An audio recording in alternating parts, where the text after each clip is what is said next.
नमस्कार सभी लोगों को। मान, मर्यादा और अनुशासन, यही हमारी पहचान है। हम अध्यापकों को ये ध्यान में रखना चाहिए कि अध्यापक के दायित्व क्या है, और हमें इस बात पर बल देना है कि मुझे अपने विद्यार्थियों में उस ज्ञान, कर्म और सामर्थ्य का संचार करना है जिससे हाथ की रेखाएं बदली जा सकें। कहते हैं लोग ना कि हाथ में रेखा लिखने, हाथ की रेखाएं बदली जा सकें और दुर्भाग्य के पन्ने फाड़कर सौभाग्य के नए पृष्ठ लिखे जा सकें।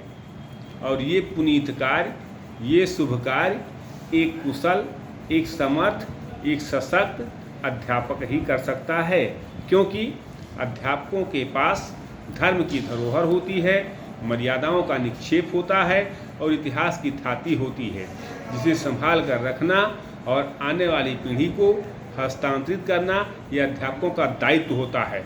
जिस दिन अध्यापक अपने इन दायित्वों का निर्वहन करना छोड़ देंगे, उस दिन धूप का रंग काला पड़ जाएगा।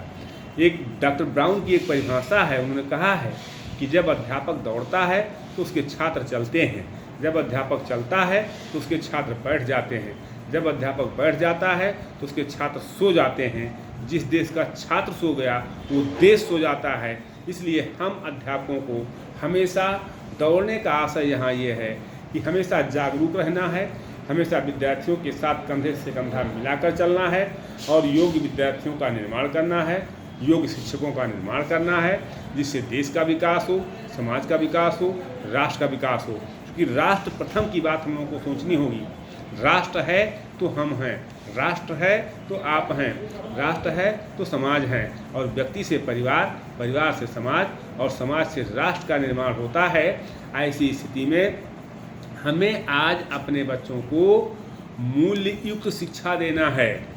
हमारे मूल्य रहे हैं, हमारे आदर्श रहे हैं, प्रातः काल उठके रघुनाथा, माता पिता गुरु नाम ही माथा।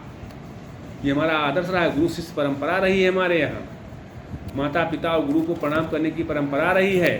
आज हम पश्चिमी सभ्यता के कारण उसको भूलते जा रहे हैं। तो पश्चिमी सभ्यता से अच्छी चीज़ों को सीखिए, पश्चिमी सभ्यता का कहीं विरोध नहीं है, लेकिन अपनी सभ्यता, अपनी संस्कृति को हम भूलें मत। जो भारतीय ज्ञान परंपरा के आधार पर जो बातें की जा रही हैं, जो नई शिक्षा नीति, राष्ट्रीय शिक्षा नीति 2020 आई है, उसमें भारतीयता के मिट्टी की खुशबू आ रही है।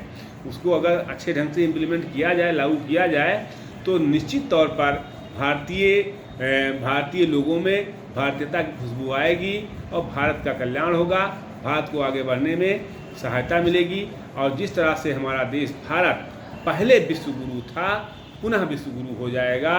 और इस पर हमको अमल करने की ज़रूरत है, इस पर हमको ध्यान देने की ज़रूरत है। इन शब्दों के साथ मैं अपने वाणी को विराम देता हूँ। बहुत बहुत धन्यवाद सभी को।